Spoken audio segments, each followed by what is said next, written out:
Imagine owning a piece of paradise without the burden of annual property taxes. Sound too good to be true? No, I'm going to tell you today about 8 countries where property taxes are a thing of the past. Beautiful locations, tax-free real estate opportunities, putting the two together, this is what we're going to talk about.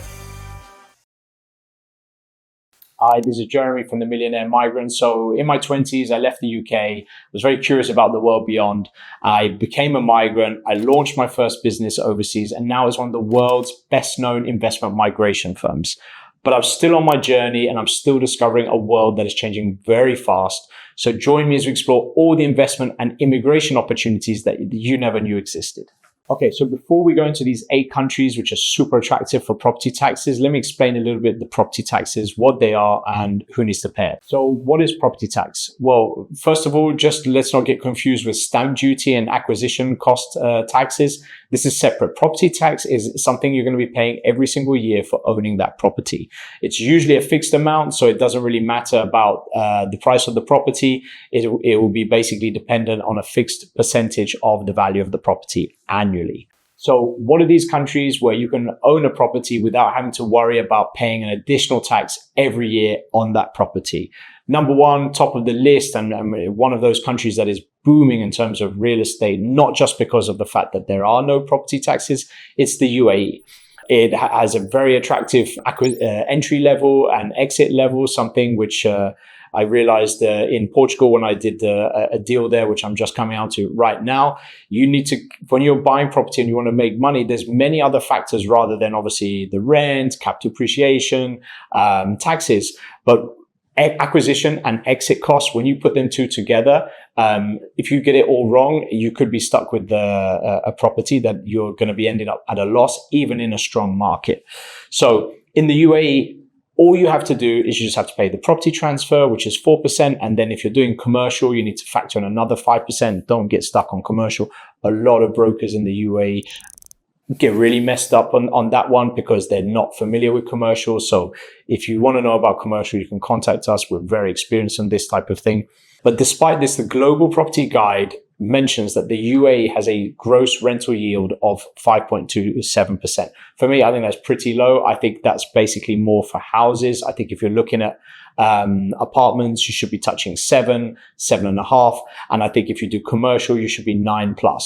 But either way, the price per square foot as an average is around $4,200, which is extremely inexpensive considering the Emirates global standing compared to your New Yorks and your Londons and Singapores. Still very underpriced. Next up, you've got Croatia. Something that was very interesting that doesn't get picked up a lot is that in 2017, they abolished property taxes. So makes it, when you look at the total investment amount and your investment model, makes it very attractive. The only thing remaining then is a 3% charge on property transfers, which is paid by the buyer. So that's it. That's your acquisition cost. So that's very, very attractive. If you're going to be renting, it's actually pretty decent. Talking about 4.8, 5%, 5.2%, which if you look at that and you put that again with your acquisition costs and the lack of property taxes, very attractive, especially considering European averages. You can invest in many countries. There's a few here that we put on the screen, but Dubrovnik I've been to a few times, beautiful town. Their apartments are averaging about 4,150 euros per square meter, and then houses are at 3,500. Another place where property tax is non-existent and somewhere that I visited just a couple of months ago in the summer is Monaco. Tax is non-existent, but there is a one-time stamp duty of up to 7.5%, which is, considering the norm around the world, very punchy. You also have to understand that when you sell your property, you could incur up to 33.3% tax on any profit that you make from that property.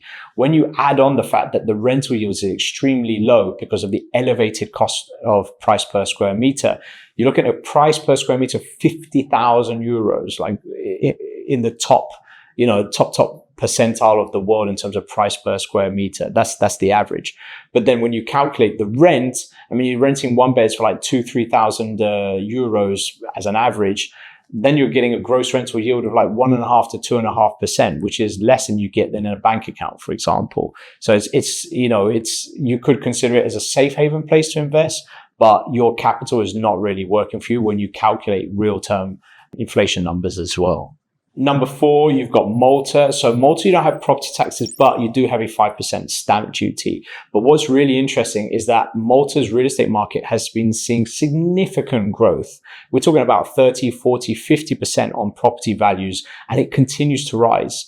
The average price per square meter in the capital, Valletta, which, by the way, if you haven't been, it doesn't get enough attention in terms of just how stunning Malta and Valletta in particular is. But you're looking at about 2,800 price per square meter, which is very, very decent. The gross rental yield is not great. You're looking at about 3.5%. Again, this is an average, so it depends on the opportunity. Number 5, you've got the Cayman Islands. Get ready to spend some big numbers there. You're talking about 7 figures for any type of property there, of any kind of decent living standard if you're looking to move there or to buy, to rent out. The cost of living generally is pretty high, and this is having a knock-on effect on the property prices. For example, if you want to have an apartment in the city center, the average price per square meter is around $8,000, which for the Caribbean in general is very elevated. If you want to go outside the city center, that drops to around $4,000. The stamp duty there is 7.5%. Also, it's a way for the country to make money. You notice that these smaller countries usually have quite punchy stamp duties. On the plus side, the gross rental yield is up to 8%, so which is on the higher side globally, so not a bad option. Now for 2 Asian countries, let's start with Cambodia. So Cambodia is 0.01%, but the fact is it's such a small and irrelevant amount of money that actually no one really even bothers paying it, and nobody also bothers trying to get people to pay it. So, you know, in the grand scheme of things, it's not even worth thinking about. The stamp duty is 4%. In terms of property prices, it's very affordable. You're talking about starting from 50 up to 100 to 250. So an average is 120, for example, for a 2-bedroom apartment in the capital, Phnom Penh. I haven't been there for a long time, but I do know that recently it's going through a bit of a funk right now because a lot of its investor demand comes from China. So I think China has an outsized influence on the property market there. That's not something I like. I like to have invest in real estate markets that have a very broad investor appetite. The economy is doing well. Other than this, and the rental yield's kind of 3.5% to like 6% returns for landlords. And then you have Thailand. So in Thailand, what is very interesting about Thailand, you probably heard about it before, is that foreigners cannot own land. So there's always been a lot of problems with people getting into business with locals and what have you. So a lot of the foreigners typically buy condominiums. There you can own a condominium, but not the land that the condominium is built on. There you've got the property taxes, 0.03%, so a bit more than Cambodia, but who's counting? The value, this is only if the value exceeds $274,000, which is 10 million baht.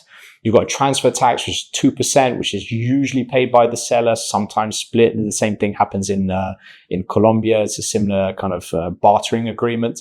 The prices differ. You've got your very upmarket expat markets where you'll be paying, $3,500 per square meter. But then obviously the further you move out and you get towards the touristic areas, Chiang Mai up in the north or Phuket towards the south, there you're looking around $1,500 to $2,500 per square meter. And the gross rental yield is around 5.5%, 6%. And then lastly, you've got Georgia. So with Georgia, you've got decent prices, you've got a decent ROI, but you've also got the tax play, which is quite interesting, not just the property tax. The property tax, transfer tax, stamp duty, none of that is applicable. So all in all, the whole package is very attractive. I mentioned the tax as well, but the ROI is actually pretty nice at around 7.5% to 8%. It was getting more. It was at 12%. Now it's come down to around 8% because rental income has not kept up with property prices. If you're earning income in Georgia, then you're going to be paying 1%. If you're not, then you're going to be at 0%. But in the grand scheme of things, it's not a major difference between 0 and 1. In terms of price per square meter, very affordable, 2,000 to 2,500 in the old city, 1,500 to 2,000 outside. And then, it gets less and less the further you move out from the main capital. It's not everyone's cup of tea in terms of property. Some of it is pretty post-communist in terms of architecture. Reminds me a lot of Astana in Kazakhstan. But if you buy in the old town, it can be very attractive. You can do a good renovation job.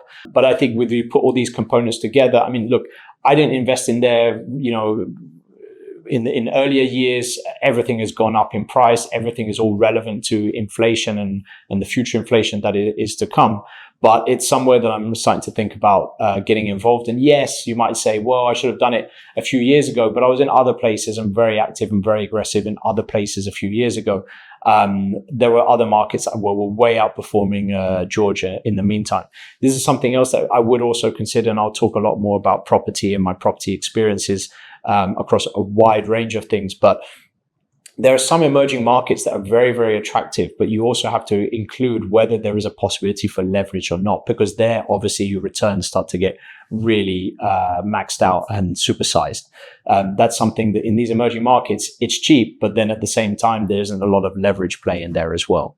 But anyway, in general, this is the list of the top countries to consider in terms of property taxes if you really don't like that. And it is an important part of the whole real estate investment play. If you thought this was useful, you'd like us to talk more about property videos, my personal experiences, and also my losses as well. I think it's important to talk about that because we're all smarter for it. Let me know, give me a shout, drop me a comment, and I'll see you on the other side.